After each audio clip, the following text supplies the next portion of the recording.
प्रिय दोस्तों, आदाब, नमस्कार।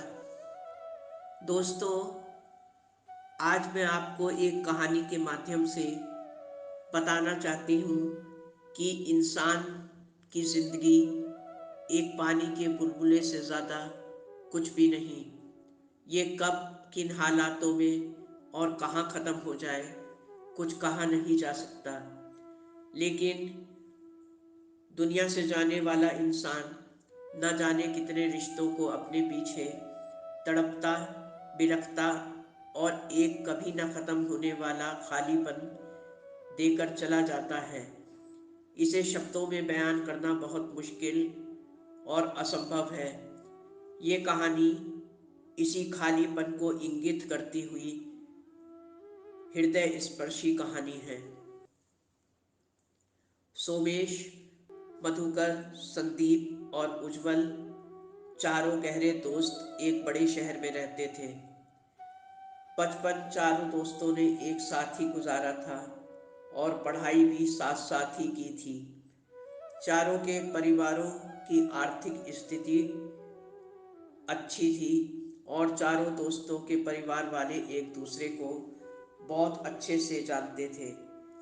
अभी कुछ समय पहले ही चारों दोस्तों ने एसएससी की परीक्षा दी थी। अब रिजल्ट आउट होते ही चारों को अपना अपना कैरियर ढूंढना था। रास्ते बहुत मुश्किल थे मगर चलना भी ज़रूरी था। चारों दोस्तों ने तय किया कि अपनी अपनी मंजिलों को ढूंढने के लिए बिछड़ने से पहले शहर के एकमात्र बड़े लग्जरी होटल में चाय नाश्ता किया जाए। इसके लिए उन्होंने अपने अपने पैसे इकट्ठे करके उज्जवल को सौंप दिए। अब निश्चित दिन चारों दोस्त बन ठन के उस लग्जरी होटल में पहुंच गए। वहां उन्होंने अपने लिए पहले से ही एक टेबल बुक करा ली थी। टेबल पर इकट्ठा होकर चारों लोग बहुत उत्साह से आपस में गपशप, बातचीत और हंसी मजाक करने लगे। काफ़ी देर बातों का सिलसिला चलता रहा।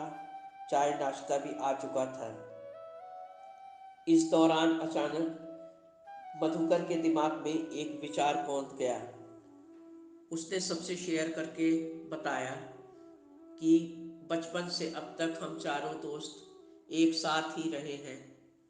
हमारा जुदा होना एक भयंकर त्रासदी से कम नहीं, लेकिन जीवन में कुछ कर दिखाने का यही सही समय है। हमसे हमारे अलावा हमारे घर वालों को भी बहुत सी उम्मीदें हैं।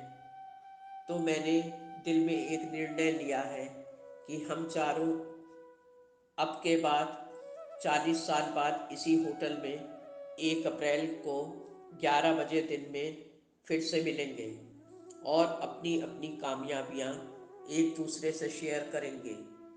इस बीच कोई किसी से नहीं मिलेगा, ना ही कोई किसी को डिस्टर्ब करेगा।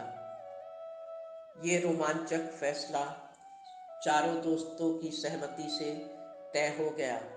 इस बीच ये भी तय हुआ कि हम चारों कड़ी मेहनत करके अपने अपने ख्वाबों को सच में बदल देंगे।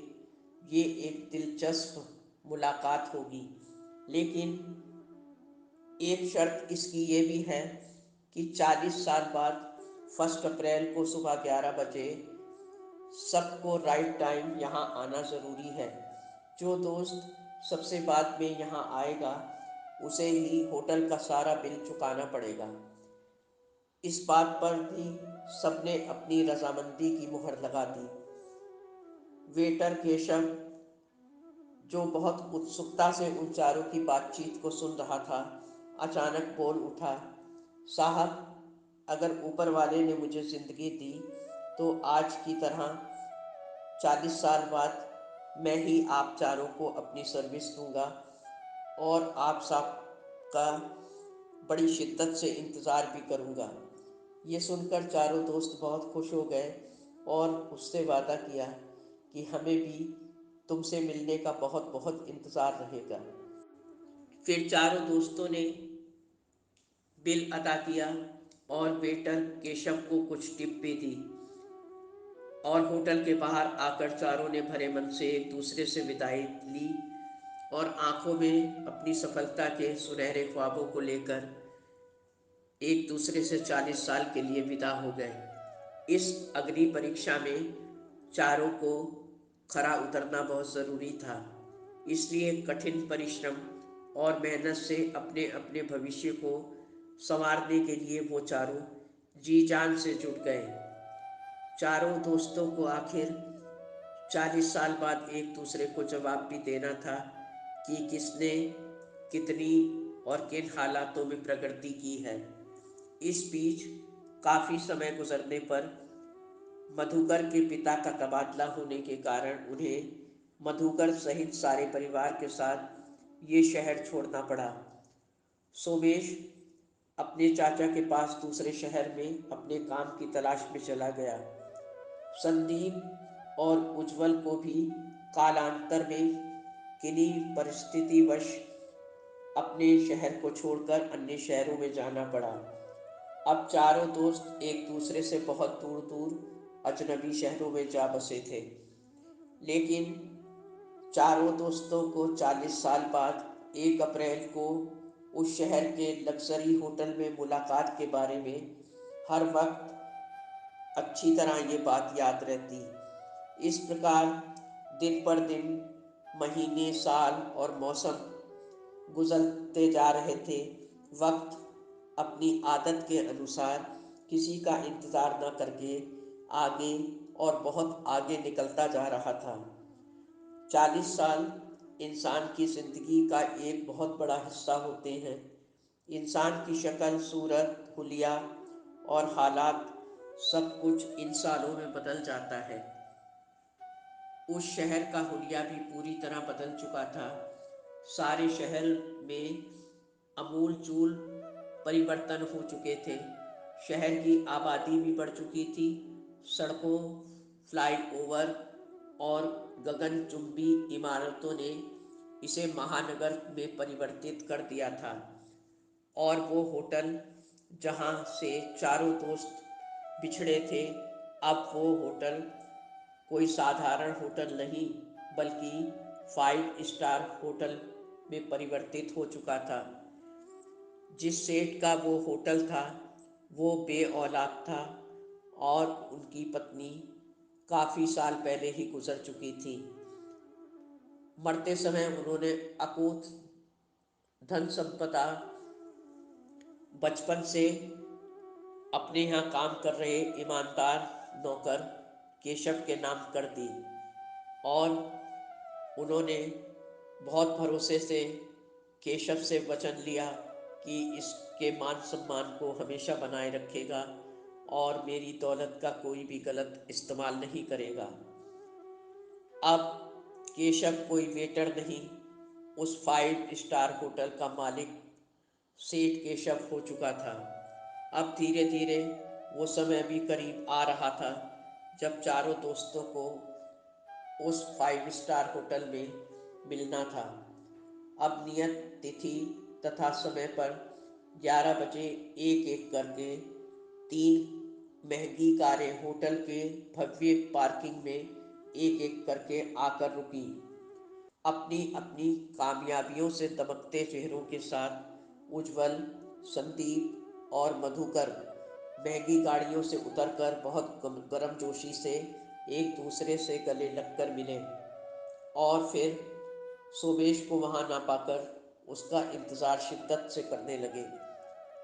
सेठ केशव ने खुद आकर तीनों का स्वागत किया और उज्जवल के पास 2 बड़े बड़े इस वक्त ज्वेलरी के शोरूम थे, तो संदीप के पास एक बड़ी लेदर की फैक्ट्री थी। मधुकर ने भी बहुत बड़े बिल्डर का काम संभाल लिया था। वो तीनों अपने अपने बारे में बात कर ही रहे थे कि सेठ केशव ने उन्हें एक टेबल पर ले जाकर बैठा दिया, जो 1 महीने पहले ही सोमेश की तरफ से बुक कराई गई थी। अब तीनों लोग नजरें गड़ाकर प्रवेश द्वार की तरफ सोमेश के इंतजार के लिए देख रहे थे। तभी केशव सेठ ने आकर बताया कि आप लोग चाय नाश्ता कीजिए, अभी सोमेश जी का मैसेज आया है कि उन्हें यहाँ आने में कुछ देर लगेगी। अब उन लोगों ने अपनी पसंद का चाय नाश्ता भी मंगा लिया। टेबल पे सब कुछ सज गया और धीरे धीरे उन्होंने चाय नाश्ता समाप्त भी कर लिया, लेकिन सोमेश का कहीं अता पता नहीं था। वो आपस में सवालिया नज़रों से एक दूसरे की तरफ देख ही रहे थे कि केशव सेठ एक बार फिर उनकी टेबल के पास आकर बोले कि आपके इस चाय नाश्ते का बिल ऑनलाइन सोमेश जी ने पेड कर दिया है। अब तीनों दोस्तों का संयम जवाब दे चुका था। वो बहुत विचलित और व्याकुल हो उठे और बोले, आखिर सोमेश को क्या हो गया है? क्यों ये सब ऑनलाइन कर रहा है? हमारे सामने क्यों नहीं आ रहा? क्या हमसे मिलना नहीं चाहता है? क्या वो इतना बड़ा आदमी बन गया है कि हमसे मिलना भी गवारा नहीं? वो ये सब आपस में कह ही रहे थे कि तभी एक अनजान सा व्यक्ति उन तीनों के पास आकर चेयर पर बैठ गया। केशव अभी भी टेबल के पास ही खड़े थे। उस व्यक्ति ने सबको अभिवादन किया और बहुत सम्मानित नज़रों से देखते हुए बताया कि मैं आपके अजीज़ दोस्त सोमेश जी का बेटा अभिनव हूँ। पिताजी ने इस 40 साल बाद की मुलाकात, होटल वगैरह के बारे में सब कुछ मुझे विस्तार से बता दिया था और आप सबकी फ़ोटो भी दिखाई थी। पिताजी ने ही मुझे आज सबसे देर से मिलने की बात कही थी कि अगर मेरे बारे में उन तीनों को पहले ही सब कुछ पता चल गया तो वो तीनों बहुत दुखी हो जाएंगे और उन्हें सदमा भी हो जाएगा। व्यग्रता से उज्जवल ने कहा, आखिर सोमेश क्यों नहीं आ रहे? आप क्यों नहीं लाए उन्हें अपने साथ? तो आंखों में आंसू भरकर अभिनव ने बताया कि एक जानलेवा गंभीर बीमारी ने मेरे पिताजी को हम सबसे छीन लिया और पिताजी मुझे ये आदेश भी दे गए थे कि मेरे उन तीनों दोस्तों को मेरी तरफ से गले से भी लगा लेना। ये कहकर रोते हुए सोमेश के बेटे अभिनव ने अपनी बाहें फैला दी। तीनों दोस्त भी बेसाख्ता रोते हुए उसके सीने से जा लगे। अब सोमेश के बेटे अभिनव को देखकर सेठ केशव को लगा कि इस इंसान को मैंने पहले भी कहीं देखा है, कहाँ ये याद नहीं आ रहा। सेठ केशव ने कौतूहल से अपने मन की बात अभिनव को बताई तो अभिनव ने जवाब दिया कि मेरे पिता सोमेश जी ने मुझे बहुत मेहनत से पढ़ा लिखा कर कलेक्टर बनाया है। आज इस जिले का मैं कलेक्टर हूँ। ये सुनते ही सबके चेहरों पर बहुत गर्व झलकने लगा अपने दोस्त सोमेश के प्रति। फिर अचानक सेठ केशव बोल उठे कि अब हम सब 40 साल बाद नहीं बल्कि हर 30 दिन बाद बार बार इसी होटल में हमेशा पहली तारीख को मिलेंगे और पार्टी का सारा खर्च मेरी तरफ से होगा और सोमेश जी की कमी उनका बेटा अभिनव पूरी करेगा। ये बातें तय हो जाने के बाद दोबारा मिलने के लिए फिर सब एक दूसरे से जुदा हो गए। दोस्तों, जीवन एक ट्रेन की तरह है, जहाँ जिसकी मंजिल आती है वो उतर जाता है। इसलिए अपनों से मिलने का कोई वक्त तय न करें। जब भी टाइम मिले अपनों को वक्त दीजिए और बराबर किसी खास मौके का इंतज़ार किए बिना उनसे मिलते जुलते रहिए। दोस्तों, उम्मीद है आपको ये वीडियो पसंद आया होगा। चैनल को सब्सक्राइब और वीडियो को लाइक करना न भूलें। अपनों के लिए हमेशा हर वक्त हाजिर रहें, यही समय की मांग है। धन्यवाद। आपकी अपनी जैस्मी।